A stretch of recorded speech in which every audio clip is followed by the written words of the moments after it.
আসসালামু আলাইকুম। মাইক্রোসফট এক্সেলে আমরা অ্যাটেন্ডেন্স শিট বানানো দেখব। এটা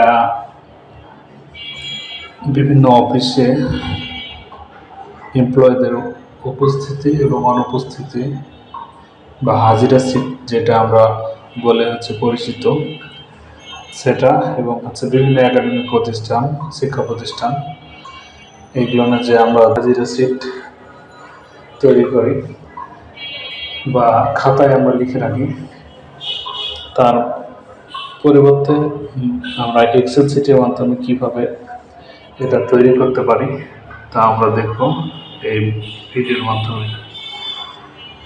চলুন শুরু করা যাক। তো স্ক্রিনের দিকে লক্ষ্য করো,